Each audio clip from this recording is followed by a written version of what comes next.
menurut kamu tuh masalah tuh gimana sih? Sebenarnya bisa nggak sih kita hidup tanpa masalah atau atau emang itu udah jadi jaminan Part bahwa of setiap life orang ya. pasti akan punya masalah gitu loh? Ketawain dulu ya. Betul, jadi pertama diketawain dulu sebisa mungkin karena kita nganggepnya mungkin ini sesuatu hal yang tidak perlu dijadikan beban, coba dialihkan dulu jadi sesuatu yang lebih fun to solve, itu yang pertama. Setelah problem selesai biasanya ada hati yang harus dipuk-puk, harus kasih afirmasi ke diri sendiri sih. Good job, secara manuver berhasil, problem selesai, tapi tahu di sini pasti sebenarnya capek. Nanti akan ada problem lagi, nggak tahu bisa-bisa 5 menit lagi atau masih beberapa hari ke depan. Take your time, cepet-cepet charge dirinya dengan cara yang kreatif dan fun, biar sesegeranya juga ready buat solve another problem.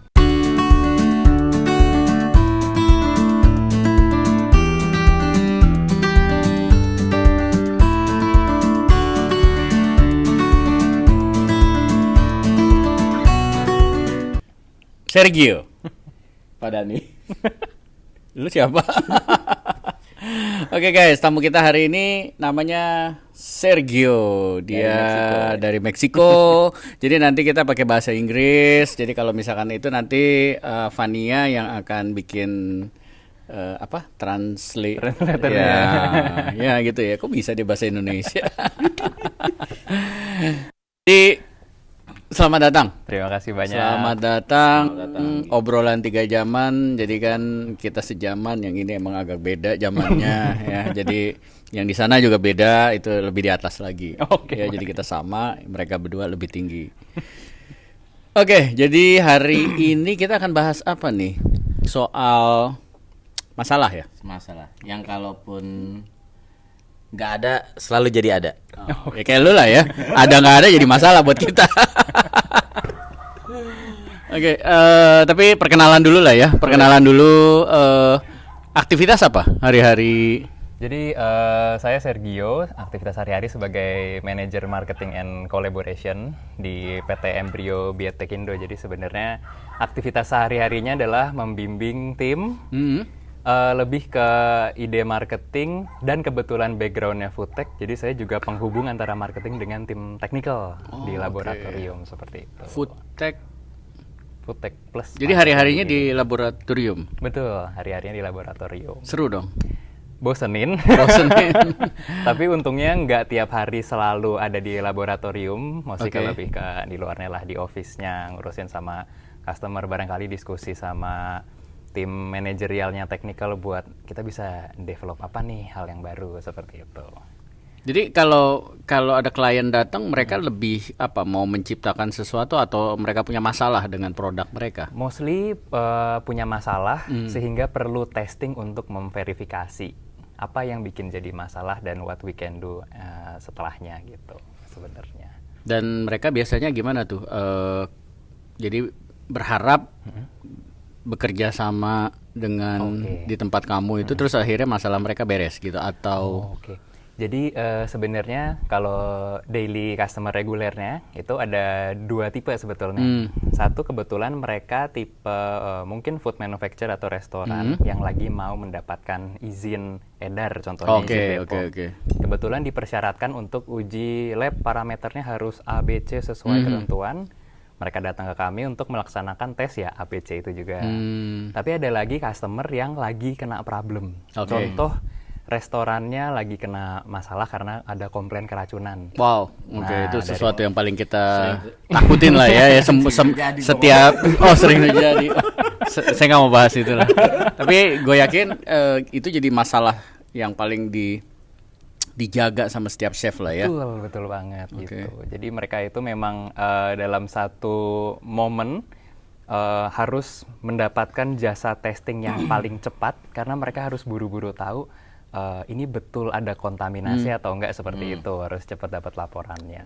Meskipun biasanya nanti take actionnya, maksudnya dari mereka apa harus menarik produk, minta maaf ke customer dan lain-lain, itu strategi dari mereka sendiri sih sebetulnya ya. Tapi untuk membuktikan dan mendeliver hasil tes itu biasanya dibantu sama Embrio. Wow. Jadi sebenarnya Sergio ini apa namanya ya, penyelesai masalah kali ya. Problem solving. Jadi setiap kalian punya masalah nanti silakan cari Sergio. Asal ada hubungan sama makanan. Kalau astrologi nggak bisa soalnya. Oke. Tapi gimana ya ngelihat ya kayak gitu kan berarti kan setiap hari kan rata-rata lah masalah orang datang bawa masalah orang datang. Gimana nih kamu melihat masalah itu? Oke. Pasti kan masalah pribadi juga pasti ada dong, ya kan? Tentunya ya. Kamu punya masalah pribadi terus datang lagi orang bawa masalah gitu loh. Menurut kamu tuh masalah tuh gimana sih sebenarnya, bisa nggak sih kita hidup tanpa masalah atau emang itu udah jadi jaminan bahwa setiap orang pasti akan punya masalah gitu loh? Betul. Kebetulan memang saya yakini problem itu part of life. Dan kalau soal urusan kantor, problem itu lebih kayak teka-teki yang seru buat diselesaikan. Bonusnya adalah kita malah mendapatkan pemasukan secara material kalau di dalam perusahaan gitu ya. Meskipun kalau dalam kehidupan ya kita solve masalah nggak dapat uang tapi dapatnya pembelajaran, lebih kayak gitu ya. Dan kalau di perusahaan tiap hari memang ada-ada aja. Maksudnya dari customer, they bring their problems, we are trying to help. Atau juga dari internal, kita secara barangkali antar divisi maksudnya yang paling sering, dan terutama masalah-masalah problem technical. Dan saya lebih ngelihat ini semua seperti puzzle yang harus diselesaikan aja sih gitu. Karena memang kebetulan tanggung jawabnya harus menyelesaikan problem yang ada, seperti itu. Berarti tadi dia bilang masalah setiap masalah itu dapat pembelajaran ya? Yes, betul sekali. Selalu ada pembelajaran. Nah, sebelum mulai dari ratusan pertanyaan yang ada di kepala gue mau mulai sama satu hal sebenarnya. Orang yang datang ke lu nih, Gio, ya perusahaan atau perorangan itu datang sebelum dia punya masalah atau setelah dia menemukan masalah? Persentasenya lebih banyak yang mana tuh? Kalau dilihat lebih banyak yang belum punya masalah. Karena kalau dilihat tadi ada 2 jenis customer, mostly lebih banyak mereka yang lagi mau mendaftarkan diri ke BPOM gitu sebelum terjadi masalah tentunya. Kalau yang sampai akhirnya lagi ada kasus foodborne, keracunan dan yang lain, itu persentasenya lebih sedikit. Lebih sedikit. Untungnya lebih sedikit. Berarti lumayan berubah juga mindset manusia sekarang. Dia udah bisa memprediksi masalah apa yang akan terjadi. Makanya berubah dong. Selalu menyudutkan ke saya. Nah, ada lagi satu pertanyaan nih. Secara tadi kan Sergi ada di marketing ya. Kalau kita ngelihat hubungan antara jembatan tadi sempat Sergi bicarain antara marketing sama si orang-orang food tech ini kan sebenarnya di satu sisi orang-orang kreatif, satu sisi orang-orang teknis banget ya. Betul. Ini kan ngejembatan ini nggak mungkin nggak ada masalah nih. Oh, betul. Si marketing pikirannya ada di awan dan langit biru, si food tanah. tech ada di dalam tanah, ngolah-ngolah isi tanah. Bapak memahami maksud saya? Saya nggak ikut-ikutan. Nah, gimana Sir menyingkapi dan menjadi jembatan untuk melewati masalah-masalah yang selalu akan terjadi? Jadi kalau bercermin dari yang terjadi kemarin-kemarin, memang sebenarnya dalam bisnis laboratorium itu tidak banyak yang bisa diekspor, terutama dalam hal pangan ya gitu. Tidak banyak dalam arti uji laboratorium hadir karena pemerintah membuat persyaratan. Kalau pemerintah nggak buat syarat, pebisnis kan nggak perlu uji lab, nggak perlu ada jasa uji lab. Jadi kami hadir karena memang ada persyaratan gitu. Nah, selama pemerintah tidak membuat peraturan baru yang mewajibkan suatu produk harus dites dengan parameter baru, teknologi baru, kita nggak akan berkembang, kita nggak perlu berkembang terlalu banyak sebenarnya. Idle aja gitu, berkembangnya, menjalankan bisnis seperti itu aja gitu. Nah, tapi ada satu titik ketika COVID, health concern kan jadi lebih tinggi ya, orang lebih concern sama diet. Nah, itu ada beberapa kesempatan di mana BPOM memperbolehkan suatu pangan bikin klaim. Kami gluten free. Oh, dulu belum ada nih pengujian gluten. Ya udah kita bikin pengujian gluten buat bakery atau barangkali roti-roti gluten free gitu. Sama ada lagi satu klaim, ini berhubungannya sama kesehatan juga dan respon gula darah orang yang ketika makan makanan. Naik. Indeks glikemik gitu, glycemic index. Problemnya adalah Indonesia ternyata punya problem penderita diabetes tinggi banget. masih masuk dalam 3 top penyakit yang diderita warga Indonesia, diabetik salah satunya. Dan ternyata itu banyak sedikit dipengaruhi maybe genetics, tapi diet juga seperti itu. Pola makan lah ya. Pola makan, betul. Dan satu problemnya adalah ya karena banyak mengkonsumsi makanan yang tinggi glisemik. Kayak gini nih, tanpa gula. Betul. Ada tuh di bawah, lu pura-pura aja. Oh, meja. Nah, terus kemudian akhirnya BPOM boleh bikin klaim buat produk-produk yang low glycemic index. Tapi ada syaratnya, harus ngikutin suatu standar ISO. Dan di dalam standar ISO itu harus pakai panelis manusia beneran. Sedangkan kita tahu kalau dunia riset aja mostly pakainya tikus, kalau bisa jangan manusia. Kalau ini sekarang manusia gitu. Kaki lu berapa? Nah, habis itu akhirnya Jangan deket-deket terlalu dipakai. Disuntik. Oh iya, disuntik. Iya gitu. So, akhirnya ada satu ketika kita udah berani running. Tapi yang paling dicari orang-orang untuk menjadi makanan hari-hari kan nasi ya. Nah, nasi ini Tinggi. glycemic indexnya tinggi. Ada perusahaan udah berhasil memodifikasi produk nasinya, tapi hasil yang kita keluarkan dari laboratorium nggak sesuai ekspektasi. Nah, kebetulan perusahaan ini perusahaan gede banget, salah satu yang gede pemainnya. Dan terjadilah komplain seperti biasa. Hasil kok nggak sesuai ekspektasi. Kami punya jurnal ilmiah tuh seperti ini loh. Kok hasilnya yang ini seperti ini gitu. Setelah kita coba telusur, problem solving, dan akhirnya mencapai suatu kesepakatan, di tim internal kita, secara teknikal mereka menolak kalau ada sampel beras lagi. Padahal secara market paling besar nih beras, kalau nggak diambil, ya gimana gitu. Akhirnya itulah problem salah satu yang akhirnya kita harus kutak-kutik cari terus. Kita harus bikin trust sama customer, iya, tapi kita nggak mungkin menjual kalau tes sama embrio pasti lolos kok gitu, enggak, kita objectively kasih hasilnya. Jadi itu yang harus kita tekankan. Tapi dari tim laboratorium juga harus kita lindungi dari customer biar dia nggak selalu kena komplain, karena intinya kami kan akan menjalankan bisnis secara objektif toh gitu ya. Jadi kesepakatan di awal itu jadi problem solvernya akhirnya. Cocok nih untuk ngadepin komplain-komplain. Gitu. Cara jawabnya, cara ininya hebat. Begitu. Tapi intinya berarti nih yang bisa kita ambil ya. Ini harus kedengeran ya. Jangan dekat-dekat, gue lagi kesini terus dekat-dekat, bahaya. Waduh. Ya udah diambil aja deh.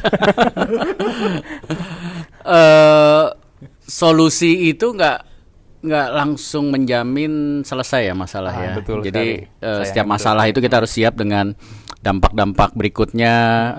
Ada apa ya? Ada kejutan-kejutan lain yang tiba-tiba muncul yang kita nggak perkirakan. Tapi itu wajar lah ya. Maksudnya kita juga harus siap dalam apa ya? Maksudnya dengan kata-katanya atur ekspektasi lah, jangan terlalu betul. Kalau gue udah datang pasti langsung beres gitu. Ternyata kan ada lagi. Lainnya, betul. Nah, jadi tadi yang pertama Sergio udah bilang bahwa ya masalah itu makanan sehari-hari lah, bagian dari hidup lah, pasti akan selalu ada. Kayak kita undang Sergio pastinya lagi ada masalah, bukannya nyumpahin tapi pastinya lagi ada masalah juga gitu ya. Nah terus ketemu kita kayak waduh masalah juga nih orang nih, gitu ya. Nah gimana loh nyikapin masalah-masalah ini supaya your life ya tetap berjalan aja gitu, tetap masih bisa ceria, masih bisa jelasin dengan baik, walaupun mungkin di Embrio saat ini lagi ada komplain mungkin atau apa. Oke. Gimana cara generasi lu deh? Soalnya generasi dia beda nih di atas kan. Kalau menyikapi masalah kebetulan diajarin sama ibu lebih take easy. Kalau bisa semua topik diketawain dulu. Nah, itu yang pertama. Pantesan dari tadi ketawain dulu. Gue ngebully dia sekali. Dibalasnya berkali-kali. Tadi sempat ngebully ya? Gak sadar gue dibully. Bagus juga tuh berarti ya. Ketawain dulu ya. Betul, jadi pertama diketawain dulu sebisa mungkin karena kita nganggepnya mungkin ini sesuatu hal yang tidak perlu dijadikan beban, coba dialihkan dulu jadi sesuatu yang lebih fun to solve. Itu yang pertama.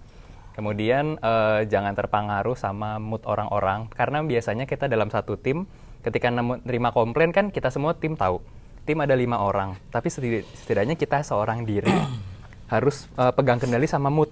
Karena kebetulan posisinya juga sebagai leader mood kan sangat dilihat oleh timnya. Bagaimana pemimpin saya menyikapi problem seperti ini gitu. Mereka berempat bisa komplain ngomel-ngomel, tapi akunya berusaha jangan. Seperti itu dulu. Jadi influencing others dengan mood yang baik. Kalau problemnya perlu didiskusikan rame-rame, itu udah harus dimulai dari mood dan POV-nya yang positif bagus dulu, baru kita discuss. Tapi kalau misalkan cukup diselesaikan sendiri sih, ya sudah diselesaikan sendiri aja gitu. Nah, dalam kasus ini mostly adalah kita harus beresinnya bareng-bareng, melibatkan tim sendiri dan tim lain untuk berdiskusi solving the problems kan gitu. Awal-awal itu memang harus ajak tim kita lihat dari sudut pandang yang sebanyak mungkin dan mengesampingkan perasaan. Sayangnya seperti itu dulu. Perasaan sayangnya, tadi dia bilang perasaan sayangnya. Cocok jadi asisten dosen. Begitu ya. Jadi mengesampingkan perasaan dulu supaya kita bisa lihat lebih clear secara logika ini salahnya di mana dibandingkan dengan prinsip, dibandingkan dengan standar, dengan panduan SOP. Kita dapetin dulu di mana akar masalahnya, baru setelah itu kita bikin solusinya tanpa pakai empati dulu.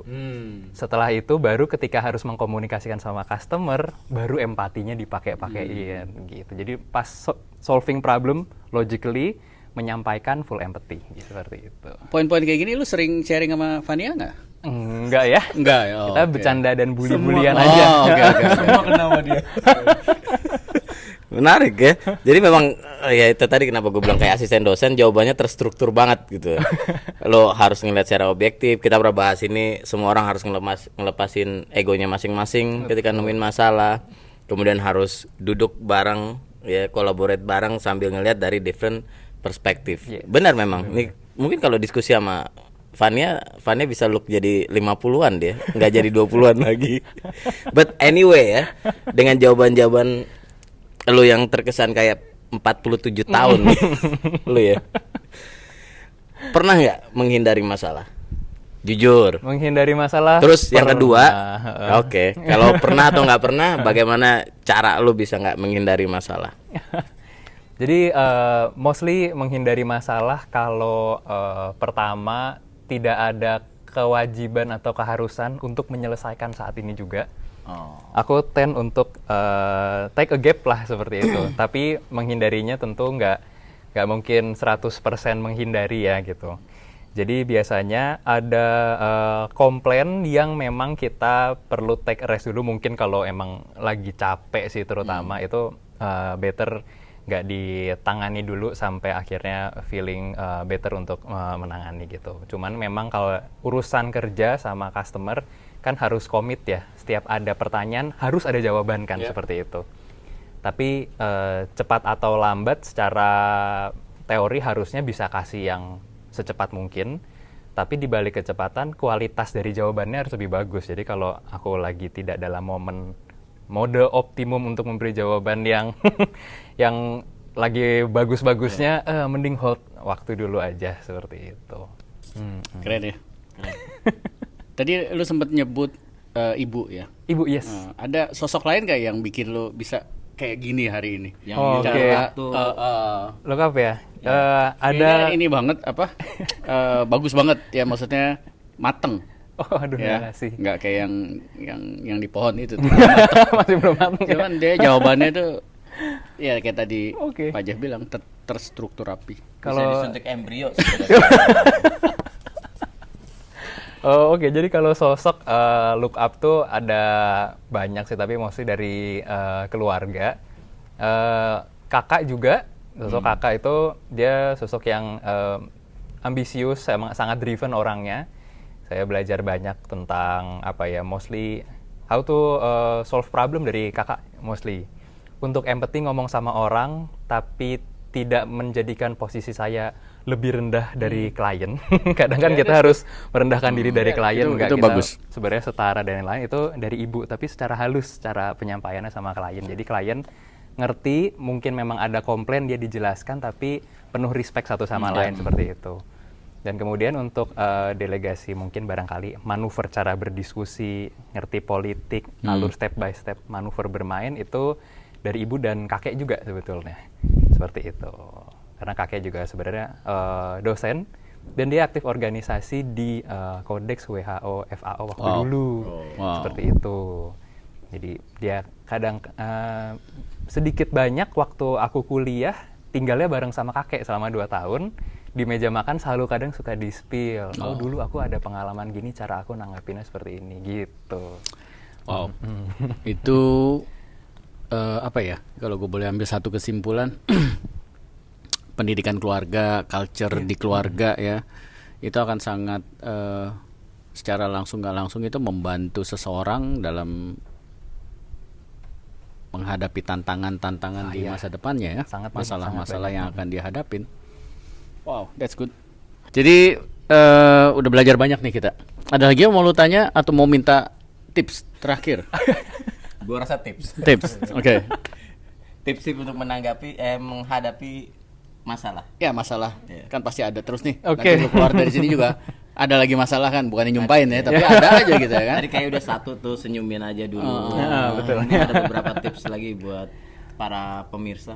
Oke. Ketika kayak tadi poin satu lagi tuh yang dia bilang selevel sama orang yang egaliter kadang-kadang sama datang orang. udah yang menuntut sesuatu. Gimana tuh?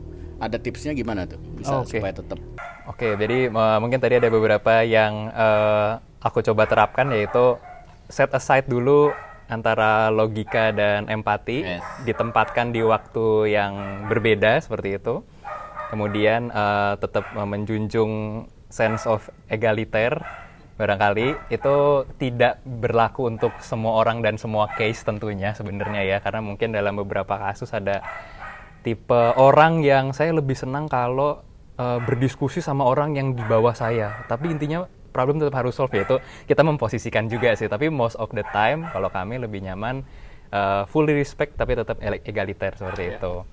Sama yang terakhir, mungkin aku seperti memberi tips ke diri sendiri. Jangan lupa setelah problem selesai tuh sebenarnya nggak tentu benar-benar selesai. Setelah problem selesai biasanya ada hati yang harus dipuk-puk, harus kasih afirmasi ke diri sendiri sih. Good job, secara manuver berhasil, problem selesai, tapi tahu di sini pasti sebenarnya capek. Nanti akan ada problem lagi, nggak tahu bisa-bisa 5 menit lagi atau masih beberapa hari ke depan. Take your time, cepet-cepet charge dirinya dengan cara yang kreatif dan fun, biar sesegeranya juga ready buat solve another problem gitu. Jadi setelah beresin problem, jangan lupa tenangin diri aja. Yeah. That's good tuh. Mungkin bagian yang terakhir tadi tuh yang belum banyak orang yang melakukan. Iya. Iya kan? Ya kayak tadi apa bagian terakhirnya afirmasi itu. Ya. Sebenarnya sebelum bagian itu juga ada satu hal yang malah juga gue kayak baru dengar ya. Maksudnya you don't take set aside dulu tuh masalah empati ketika problem itu datang gitu. Padahal hampir mostly banyak juga orang sempat ngomong, ya lu sebelum nyelesain masalah empati dulu lah sama orang yang punya masalah. Sebenarnya dengan empati itu akhirnya tidak menemukan logic thinking yang tepat mungkin ya. Ini sebagai satu masukan baru yang setelah ini kalau dia masuk ke food lab-nya, kita masuk ke analitik problem tech kita. Belum ada divisinya, tapi mudah-mudahan nanti kita belum tech. Lu ngomong apa sih? Gua rasa beda kali ya. Tadi empatinya nggak tahu ya nanti mumpung dia masih belum pulang nih. Empatinya maksudnya tuh lebih kepada perasaan kitanya kali ya sebagai penerima pendengar keluhan gitu loh, bukan berarti kita nggak empati ke dan set aside logika empatinya during the discussion to solve the problem internally-nya sih. Kita jangan langsung down duluan kali ya maksudnya gitu ya. Aduh ini gimana ya, kok tim gua atau karya gua kok begini banget sih gitu ya. Mungkin ke situ kali ya. Gitu. Jadi kalau empatinya gua rasa itu tetap harus ada. Ya kita kasih, jangan tamu lagi marah kita nyengir gitu kan. Dikasih dapat swallow lah. Itu aja. Ada lagi? Ya sih dari aku juga itu aja. Yang penting afirmasi setelah beresin problem ya sih. Sip. Bapak silakan Pak ditutup. Tutup mic-nya udah sama Bapak. Ayo. Thank you guys semuanya. Ambil pembelajarannya. Ya. Oke, bye. Bye. Nah.